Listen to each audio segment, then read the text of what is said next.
Now, one thing before we move on, I've just realized that obviously our price doesn't display any currency symbol, and price and year aren't aligned to the right hand side as the year heading and price are. So if we go back to the Dreamweaver, that's very simple to fix. We simply have to apply the class to the year cell, so it's going to be class ALR, and the same thing to the cell with the price. Now, before the price, if we echo the double quote, we're going to be using pounds, so XML character for the pound is and pound and semicolon. Now if we save it, go back to the browser, refresh it, you can see everything displays correctly now. Okay, if we go back to the Dreamweaver, scroll up to the top, and after our SQL statement, if we create a few new lines, and let's start typing by creating the condition. If is set get srch4, which is our text field in a search form, then we are going to be doing something here. Okay, so the first thing, we need to create a few arrays. First array will be called locations. So locations equals array. Then next array will be getters equals array. And the next one will be queries equals array. Now we are going to create the for each loop. For each get as key equals value, and a closing curly brace. Okay, and inside of this loop, we're gonna start with creating a temp variable equals is array. We're checking if the value is array, so value, then question mark, and if it is, just display value, otherwise trim the value.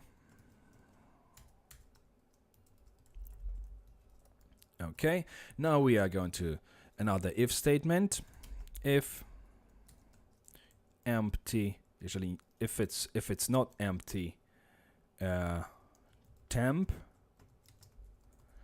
then we are going to use a list function, and we put there, and we're going to use one key variable equals explode with the hyphen the key from the loop. So what's happening here actually is, if we are taking a key value, which is, if we're gonna have a look at our page, if you click on search, you can see all these gets after the question mark. So our key will be search for, our key will be search category, our key will be search cover, and so on. And every value will be whatever is assigned to this parameter. So let's say if I select Bournemouth and click on search now, if I go to the right, we have locations 3. So search locations -3 equals 3. So this is the key and this is the value. Now what we are going to do here is we are actually splitting the value by using the key, by using the explode function, the PHP explode function, which takes two parameters. First of them is what character would divide the values, and then what value should we, what string should we actually divide. So we take in a key, which is obviously the name of the parameter. In this case would be any of those parameters here, which will be search author, search language, srch year, and so on.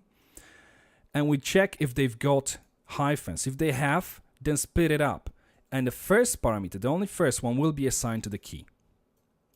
So next thing we want to do, we want to check whether the key equals search locations. So if key equals double equals sign, because obviously we're comparing here, we're not assigning values to the key variable. srch locations. So if we have locations, then array push locations array, the one which we've created here, value. Now what is happening here? Now if the key is search locations, as you can see, because we use this explode function, so everything after this hyphen will be completely ignored, and only first part of it, so if we look at the browsing again, only search location will be taken under consideration, because after hyphen we've got this 3 number. What was it? Let's click on this once again. Okay, we're still working on this, obviously we're getting errors here. So after this hyphen, everything after the hyphen is ignored, because we only assigning this first value, which is before the hyphen, to this key. So obviously if this key equals search locations, then put value of this key into the locations array. Array push actually adds the specific value to the end of the array defined as a first parameter. Okay, so that's here.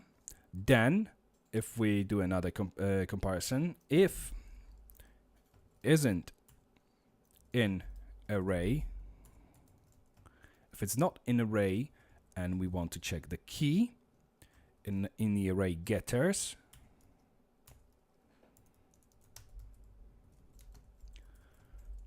then also add it to getters as the key equals value. So if the key from the pass through the get using the get method isn't in a getters array already, then add it to the getters array by using the key and assigning the value to it. So that's our for each loop done here. The next thing we're going to be checking if locations array isn't empty. So let's check if empty. This exclamation mark, by the way, means is not. So if we were using empty just like this, then obviously we will be checking if it is empty. But if it isn't with the exclamation mark, then do something. So if locations array isn't empty, then lock qry location query implode double quote comma double quote locations. And now what's happening here? Implode does the opposite of explode. Explode divides the string using a specific character. Implode joins the elements of the array in this case. So we are actually creating the query string here. We are creating the variable which is going to create the query string. So implode all of the values from the locations array with the comma. So obviously if we're gonna have, let's say, values as 3, 4, 5, they're gonna be 3, 4, 5, and so on. And this later on will be used inside of our SQL statement for filtering, narrowing the results. So let's continue in the next video, just to make sure that we're not making these videos too long, and we carry on with actually looping through the other arrays.